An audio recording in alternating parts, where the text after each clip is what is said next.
The House Transportation, Mobility, and Infrastructure Committee will come to order. Would the clerk please take the attendance? Chair Shannon. Present. Representatives McDonald. Present. Conlon. Present. Edwards. Here. Farhat. Here. Fitzgerald. Here. Hoskins. Here. Miller. Here. Outman. Here. Roth. Here. Bruck. Present. Kuntz. Here. St. Germain. Here. Mr. Chair, you have 13 members present. You do have quorum.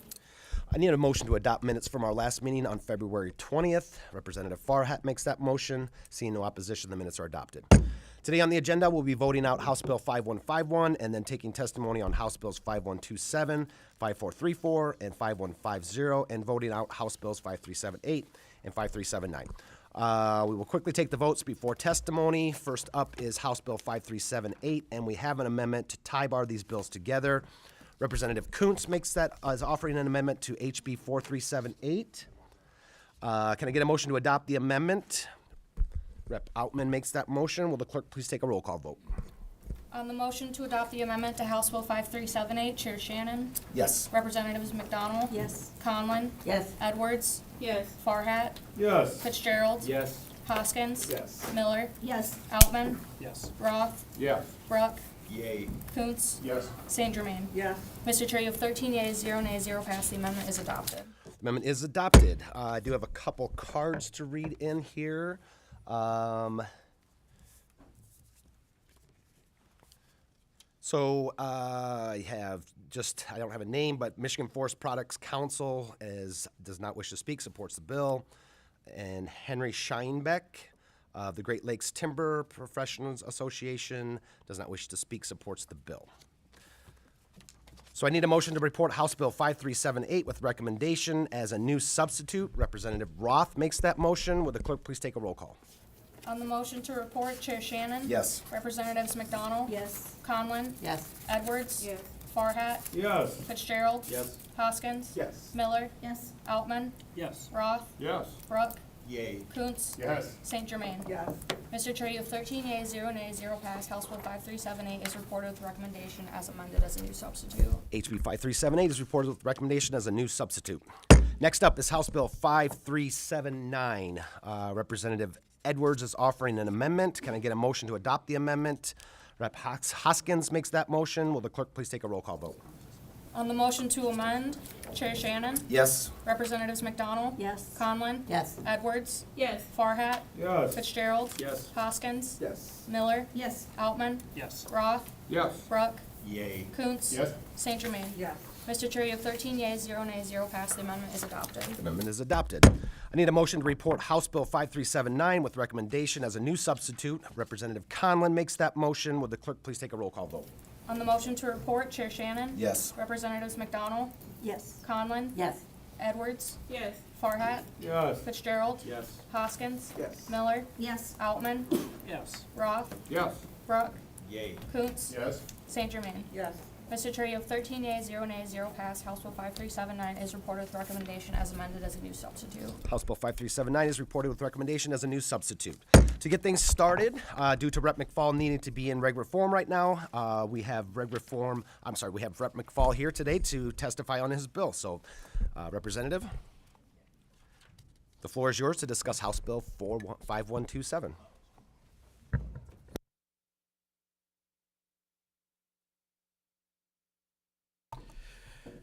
Good morning. Thank you, Chair, for having me this morning to talk a little bit more about my bill, and thank you, committee. I really appreciate your time.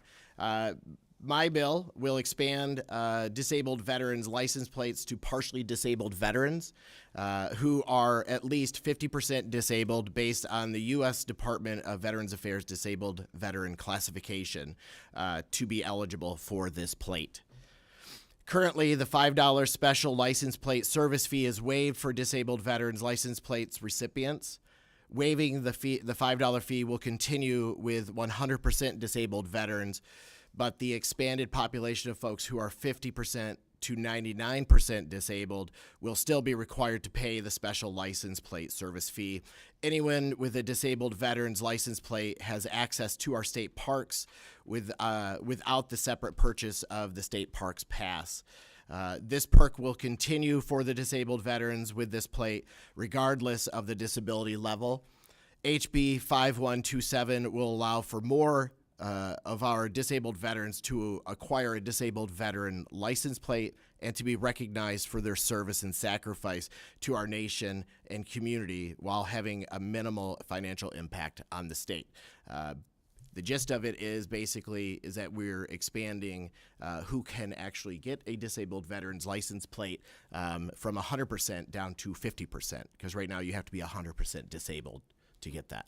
I'm happy to answer any questions, but I also have Councilman Sean Fleming from Madison Heights in my district, also a veteran that will also be speaking. Councilman Fleming? Okay, so I am a disabled veteran who served on active duty for about 8 years, and I was deployed to Operation Joint Endeavor in Bosnia and Croatia. And I'm a past commander of the local VFW 9507 in Madison Heights, and I care quite a bit about our veterans. To begin, I had an experience by myself being denied to a veteran's pass to the Huron-Clinton Metro Parks, which has 13 parks within Macomb, Oakland, and Wayne County. You are not viewed as a disabled veteran unless your VA disability rating is 100%. Many disabled veterans do not have a 100% disability rating, and it is my observance that many other public venues make veterans benefits only eligible to those with a 100% disabled status. As an officer at my VFW post, I've witnessed firsthand veterans competing about what they accomplished while serving, and some veterans making demeaning comments about others' times in service. The veterans community can be one that is very competitive about their achievements while on duty. The division between 100% rated veterans and lower rated disabled veterans can lead to a depression and give a veteran a sense of less worthiness and a feeling that their service is not recognized while others are. This kind of division can also lead possibly to veteran suicide.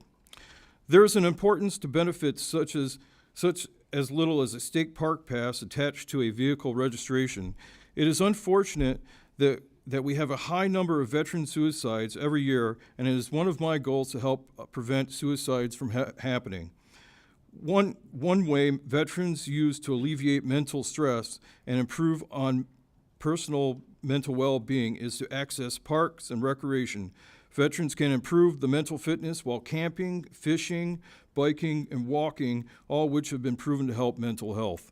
I fully support this bill. It is a bill that I actually, back in 2014, gave the idea to Jim Townsend, and this is 10 years later, here we are talking about it now. But I really believe that this bill will help close the gap further between veterans and providing more veterans benefits to those of a lower disability rating. Thank you very much. Thank you. Committee, any questions or comments? Representative Conlon. Thank you, Mr. Chair, and thank you for being here today. I am happy that it is possible for veterans to go to state parks, and it's free for veterans in state parks, but obviously it would be easier if you had, your new license plates. One question, I had a younger veteran come in who is disabled, and I'm just wondering what the choices would be for these license plates. I had a younger veteran who said he wanted the license plate, but he didn't necessarily want to be identified as a veteran. He wanted, it's not that he's not proud of his service, but he wanted just to be like everybody else and not have that tagging necessarily unless he wanted to talk about it or tell people.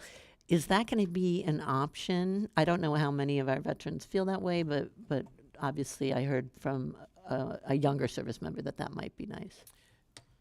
Thank you for the question. With my bill, no. I'm not exactly sure what it is he would want, like just a regular plate, I guess. I'm not really sure how that would work. But with my bill, this specifically just drops it down from 100% disability to 50% disability to allow more disabled veterans to get the plate. Correct.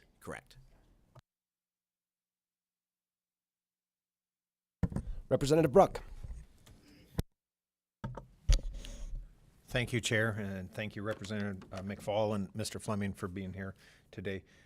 So I understand it correctly, the The fee is waived for the plate for both. So you have 100%, 50% and up.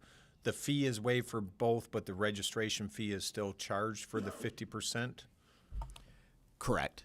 Yeah. The 100% disabled will still have the same that they currently have now, but with 50%, they will still have to pay for the plate and the registration. Okay, so there's technically not a cost to the state. Correct. Yeah. It's outside of the registration fees for recreational use. Correct. Yeah. And we spoke with the DNR, and they felt it was minimal,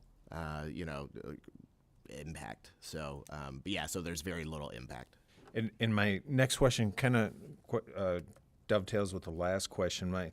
It'll be the same plate. So currently you see a DV plate, you know it's 100% disabled vet that has that, which as was spoken, it keeps some people from getting it just because you don't want to be seen as that old broken person. So it would be the same plate, though, they would have to get. Correct. Yeah. Yep. Nope. It'll be the same plate. So the state's not producing something new or doing anything additional. Okay. And my last question, I guess, would be the 100% you're permanently in total determined by the VA at that point, for tax purposes, et cetera, and for the plate. I don't know if there's a permanent or total or a permanent designation for the partial disability. I'd have to look that up, I think, because sometimes there's some flux in there, on the disability rating.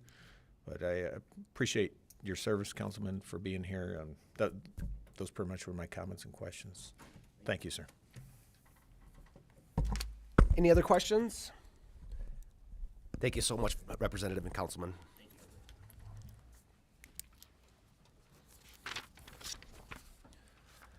Okay, next up is House Bill 5434.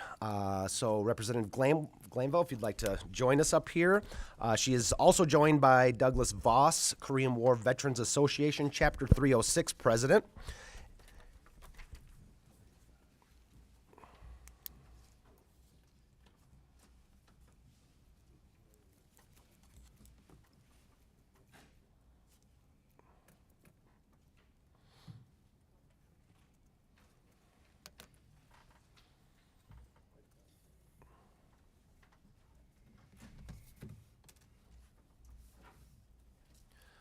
Thank you so much for both of you being here. The floor is yours.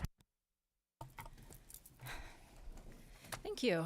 Good morning, Chair Shannon and members of the Transportation Mobility Infrastructure Committee. I appreciate your willingness to take up my bill HB 5434 in honor of Korean War veterans across the state. My bill, HB 5434, would name a portion of the Highway M11 highway the Korean War Veterans Memorial Drive. M11 is a heavily traveled two-lane highway in western Kent County. The designation would span approximately 5 miles, beginning at the intersection of M11 and 3 Mile Road, continuing south to the bridge on M11 that crosses the Grand River. This is a very fitting location that adds to the spirit of support for veterans in my district.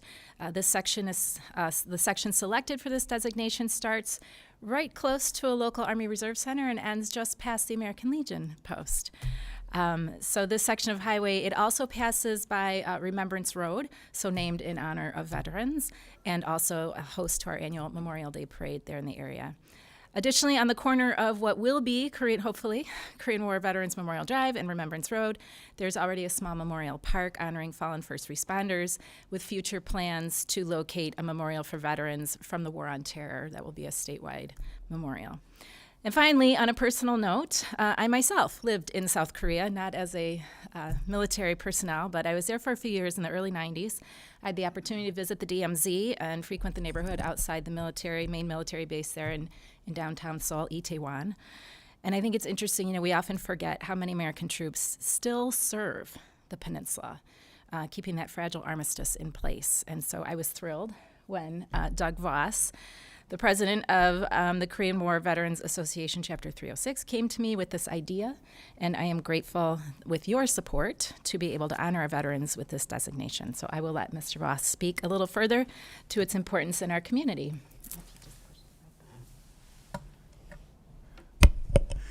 Yes, I'm Doug Voss. I'm also a member of the National Board of Directors of the KWVA. So I have a lot of experience. I started out with the DMZ history, and the only way to understand the DMZ history is to understand the Korean War. I joined the Korean War vets about 8 years ago and didn't think I would ever be sitting here. But this is cool. But the Korean War vets, everyone, are from 90 to 94. These men are in their twilight years. They are having memory problems. Half of them have had elderly falls. And I wanted to get this going while these men are still alive so they can witness. I never thought I'd do this.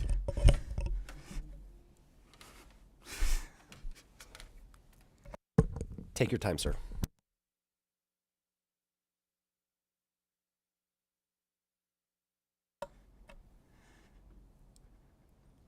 Excuse me, I also have a claim in with the VA for PTSD when I was on the DMZ. People don't know that there was a DMZ conflict from November 1966 until December 31st of 1969.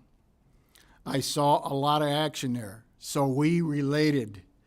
Nobody knows about our conflict, but I am going to always remember the Korean War vets. They are first and foremost in our organization. So they're all like brothers. I know all of these men, their children, their wives. I went to the funerals, a lot of funerals for these gentlemen. And I've become very, very close to them. So on behalf of them, I will speak for them. I'm their advocate because they've tried to do this sign before on Jupiter Road in Grand Rapids, and it got nowheres with it. It seemed to just stall. So I met Carol before. She came to our United Veterans Council meeting. That's every Tuesday, last Tuesday of the month. I had my Korean War T-shirt on, and she told me she taught English in Korea, and so we kind of hit it off right from there on. And this is almost divine intervention, I'll call it. So with her enthusiasm for this bill, to remember our Korean War vets, because the Forgotten War is actually a pejorative to these veterans. It is not a friendly word to these veterans. It does not truly describe the hellish horror and the exhausting battles that those guys have gone through. We should not forget them. So these guys, I can't explain it how it is, the brotherhood. We're roughly 20 years apart, and it doesn't matter. We served in Korea. We all here know the dangers north of South Korea is in North Korea. Russia goes around Manchuria, and China. They all meet in a three-corner called the Three Seas, which is the communist corner. And South Korea sits in a very precarious place. And if it wasn't for the GIs, as well as the United Nations, and as well as the South Koreans, they tried to fight as hard as they could. They did not have the equipment, the training, or anything. But when our guys landed, July, I think it was middle of July, beginning of August of 50, and then the war was on. They pushed the North Koreans way up near the Yalu. The Chinese entered the war, and the war was really hell then. It was Chosin Reservoir, one of the biggest battles of the whole war. The Incheon landing, a miracle landing. There was Pork Chop Hill. We have a member in our chapter. He was an artillery officer, and he has the dubious honor of having fired 37,000 rounds in that one battle, which is a record for the United States. However, Russia has blown that record away with what they're doing to Ukraine. They have lost 7,000 pieces of their artillery. North Korea used to be second in artillery pieces, but because Russia has lost so many pieces, now North Korea is the nation with the most artillery. Katyusha rockets is now guided munitions. It's kind of scary over there. And these guys fought like mad. You know, we had no way of knowing what the future would hold for us. But now we know. This is Cold War II. And things are really dangerous. But we do not, because of all this, we do not want to leave our Korean War vets behind. Because that Cold War battle, Cold War conflagration in South Korea, North Korea, was really a defining moment. It was a nexus moment from World War II era, prior World War I, to the Cold War era on up to 91. And now we have Vladimir Putin who wants to avenge that. If he can take, this is a little bit off base, but say if he did get a Ukraine, it would help him in his BRICS movement. I'm sure everybody here has probably heard of BRICS. This is a kind of another dangerous thing economically and financially. Even with all this, again, I'll say, let's not forget our Korean War vets. So with that, I'll pass. Thank you, everyone. Thank you so much, Mr. Voss, and thank you for your service and your continued service to the Korean War veterans as president. I do have a couple questions. First of all, Minority Vice Chair Outman. Thank you, Mr. Chair, and thank you, Representative Glanville, for bringing this bill forward. And sir, thank you for your service, and thank you for being here to advocate for this bill. It does seem like the Korean War is kind of a forgotten war, and I don't know if it was just because it was so close after World War II took place, but it's certainly not lost in my heart, in my mind. I grew up watching the show called MASH. I don't know if any of my colleagues. That actually did help kind of bring it back into focus, that show did. And it's still in syndication. Just think of that, Yeah. Fantastic show. My dad watched it obsessively growing up. I'm just curious, and I learned a lot about the Korean War just from your brief testimony here, but do you have an estimate of just how many Michiganders died during the Korean conflict, the Korean War, rather? Let's see, Michiganders, I did look that up, but that was over a year ago. A total of 36,327 or so are total. Michigan is one of the higher percentile from 50%, of half the nation or half of our states that were in the war at the time. We're higher. I want to say 10,000, but I can't be sure. And a quick note on how the name Forgotten War came about. That came about by a U.S. News and World Report reporter reporting on the Korean War. It happened during when the MLR, mainline resistance, was it's in stalemate. It wasn't moving either way. And the GIs that were there for a year, they got enough points, they came home. They came home to nothing, to indifference. Nobody cared. But those GIs were dying left and right, and nobody cared. So he called it the Forgotten War. It stuck, and the media across radio, television, early television, newspapers, and everything, that moniker stuck. It was not named by those who fought there. So they wonder, why is this still going on? And I've already written a U.S. News and World Report about this. What I wanted to do is not ostracize them or tell them off. I would like them to explain the difference then and now, what it is now, and could not necessarily retract the Forgotten War because it's already in our history books, but to elaborate on it now from a perspective of 70 years later. So that's about all I have to say on that subject. Thank you for bringing that up, too. Yes. Well, thank you. A couple comments. MASH is a great show. I watched when I was Probably started when I was 12 years old. I watched it a couple episodes just the other night. Actually, it still holds up. It really is a great show. And then also, I did want to mention too that I believe, if my memory serves me correctly, that my father is considered a Korean War veteran, even though he wasn't in Korea, didn't see action. He was an MP stationed in Japan during that time. So I'm not 100% that he's considered Korean War, but I believe he said that at one point in time. Next question is for Representative Fitzgerald. Thank you very much. It was Mr. Voss, correct? Yes. Mr. Voss, thank you so much for being here today and to share your comments about the importance of this legislation. I have had the pleasure of working with the United Veterans Council of Kent County on a number of issues, including more or less workshopping kind of a lack of awareness to veterans issues in Kent County and support for veterans in Kent County as well. And we've, worked through a few different ideas of how to uplift that, and I can't think of a better way than declaring this section of highway Korean Veterans Memorial here, because not only are you memorializing the memory of those men and women who served in the Korean War, but you are also uplifting awareness to veterans issues and veterans who are both here and those who have gone before us. And so I really appreciate the attention of Representative Glanville and your comments, Mr. Voss, as we look to again bring forward some of that here in Kent County, and I thank you for the legislation before us today. Thank you. Representative Bruck. Thank you, Chair. Thank you, Rep. Glanville and Mr. Voss. Appreciate your service. Question I have is, have the funds been raised, or are you in the process of raising funds currently?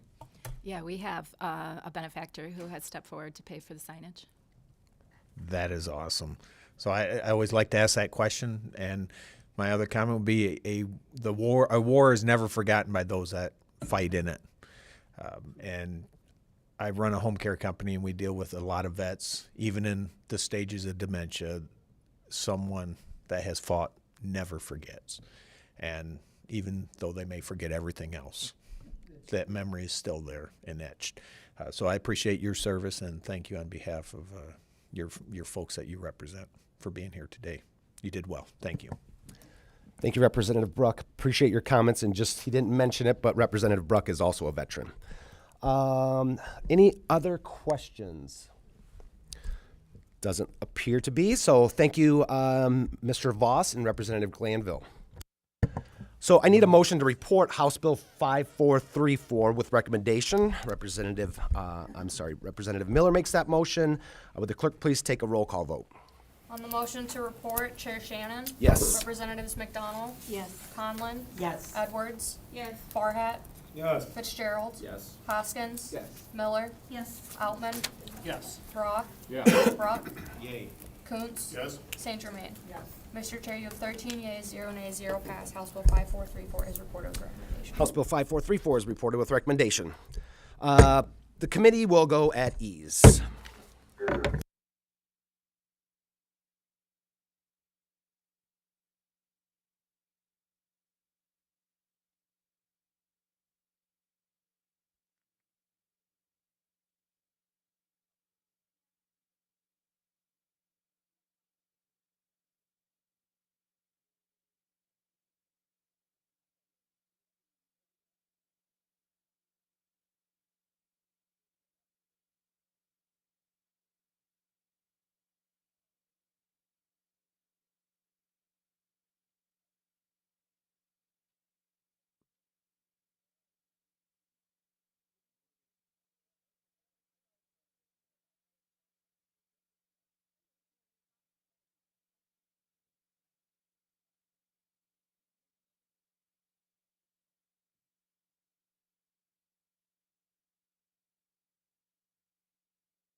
The House Transportation, Mobility, and Infrastructure Committee will come to order.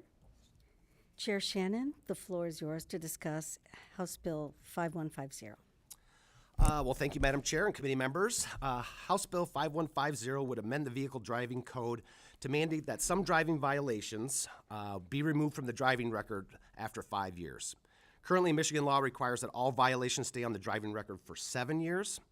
7 years is far beyond what any of our neighboring states keep their violations on their driving record for. So, violations affected by this are 3 points or less tickets, with some exceptions.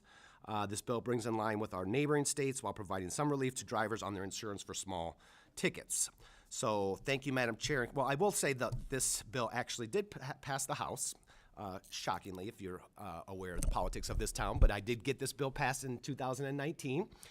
It died in the Senate. It passed in the House at that time, near unanimous with just one nay vote. So this bill has been before us for several years now. I would like to see it get done this session. So thank you, Madam Chair and committee members, for your time today. Thank you, Representative Chair Shannon. There is a question from Representative Outman. Thank you, Madam Chair, and thank you, Representative Shannon, for bringing this bill before us again. I did see that it passed the House overwhelmingly back in 2019 with literally one lone no vote. But looking at the bill and looking at the previous version, it actually looks like the bill, got a little better in my opinion. I'm just curious, was there like a certain methodology used to determine what offenses would be waived with this legislation? There is a list of the things that it's either minor. These are minor violations. Where certainly, if you're reckless driving or drunk driving, this will not apply. So these are the minor moving violations. Yep. We at the time during 2019, there was a lot of obviously efforts to try to save people money on their insurance. We took up the insurance reform, and then also there was a lot of criminal justice elements that were taking place during that time, and this kind of fits in that category a little bit.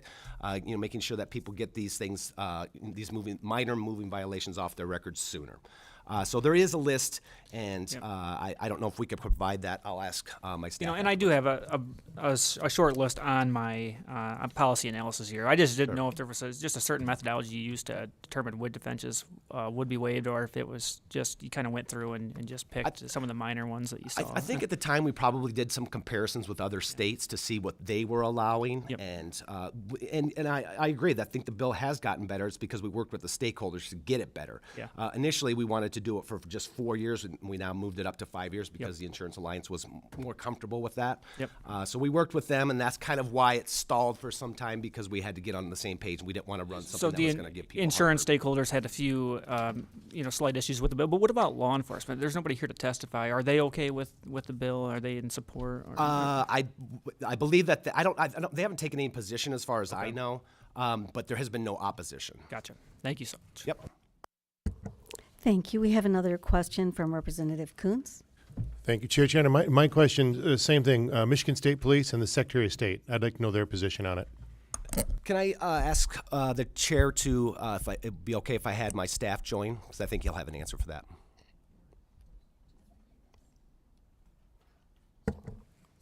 I was asking if it would be okay if I brought up my staff. Yes. Okay. Can you give me the question again? Yes, sir. Chair Shannon, I was asking, and Representative Altman touched on it, the Michigan State Police, if their position on it, and the Secretary of State, their position on this bill. Thank you. We do not have a position from the state police. They did not take a position last time, so they haven't been contacted. Secretary of State is in the room. They're supportive. Can we ask for the Secretary of State to come forward? Through the chair. Please proceed. Come forward.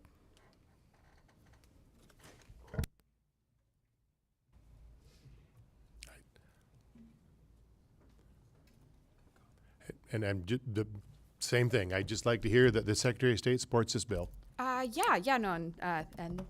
thank you, Representative Kuntz, for putting me on the spot today. Melissa Horst with the Michigan Department of State, and we are supportive of the bill. We do have a card here to be read in as well. Is there anything else? Any other questions? Yes, Rep. Fitzgerald. Just to be clear, I think that the position that is being sought from the state police, there's nothing to say that these cannot be, again, issued a citation, but rather that this would just fall off for more or less administrative purposes and to the benefit of the individual, correct? That is correct. Thank you. Yes. And maybe just a little bit of background too, because like for our purposes, in terms of just how long these points stay on the record, it's the points fall off after 2 years. So just in terms of like the document, the sort of destruction aspect of it, the points are already long gone at that point. Okay, we have another question from Representative Roth. Yes, thank you, Madam Chair, and Chair Shannon, thank you, and everybody else too. The only question I had was looking at the 16 to 25 mile an hour speed limit. That would fall off also after 5 years. There's two, in our policy analysis, we've got things that would give you less than 3 points, and then there's things that give you over 3 points, and there's only, four issues on over 3.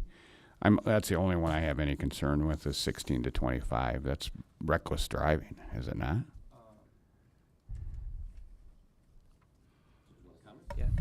Well, there's just sort of two issues because I'm talking about like the points themselves falling off, right? So just like after 2 years, like the points sort of come off the record. Of course, for insurance purposes, that's another factor, right? But just in terms of like, I think we're talking about sort of two different things. But it was just to clarify that the points for the violations themselves, effectively fall off or like expire after 2 years, right? Okay. And we can look into changing that if that's an issue. That's the only one I see, guys. The rest of the list looks good. Thank you for bringing that to our attention, because 25 over is... It's a little excessive. On a freeway that's, say, 75, that's it's fast. That's pretty quick. And reckless driving is not covered under this. If you get a reckless driving ticket, it does not go away. Got it. So... Yeah, but we definitely Yeah, open to we can taking a look look at at that that, one. maybe modify that. I think you might be, That's the only thing I see at all, Okay. Chair. So we're pretty good from my end. Thank you. Thank you. Representative Brooke has a question. Thank you, Chair, and thank you for all being here. Question probably more SOS related. So if you have a severe offense, it stays on for 10 years currently. Lesser offense, it stays on for 7. Points drop off at 2 for any offense, correct?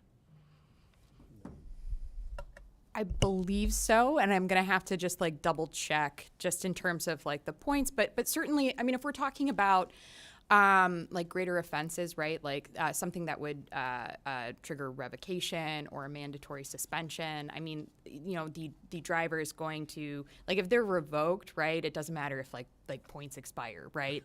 They're going to have to go through fulfill the minimum requirements for that revocation period, and then go through our hearings and administrative oversight process. So kind of like points aside, and what we're talking about here, I believe, are 3 points or less, right? So these are minor offenses. So we're not talking about like drunk driving offenses. We're not talking about offenses that would cause like serious injury or death.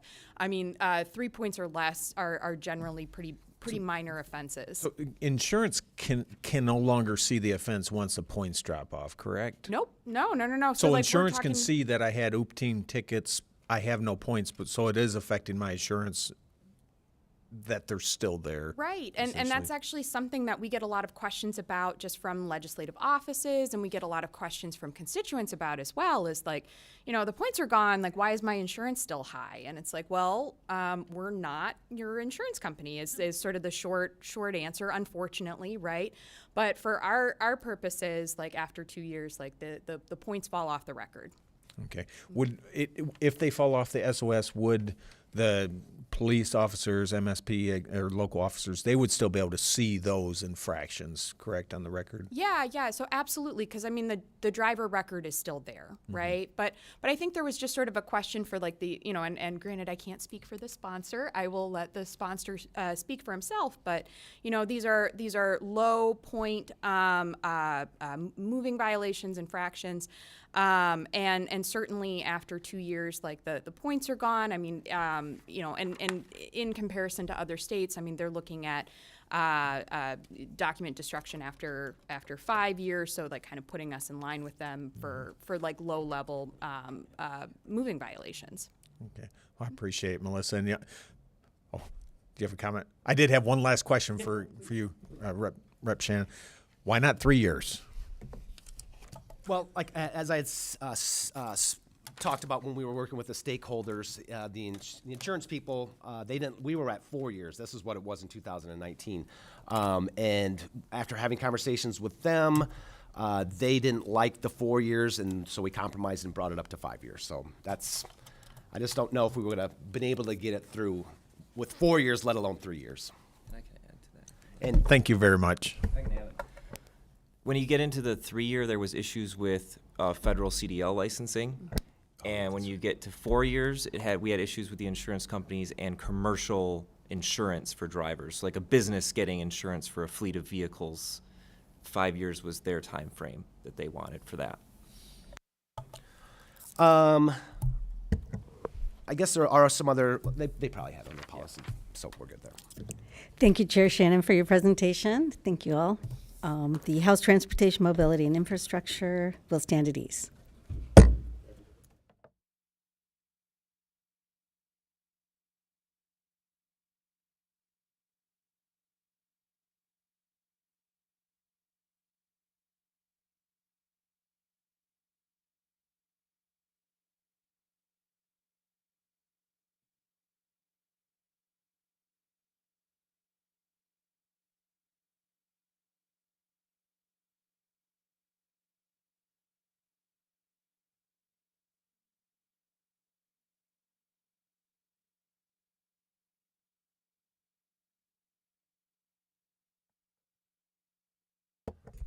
The House Transportation, Mobility, and Infrastructure Committee will come to order.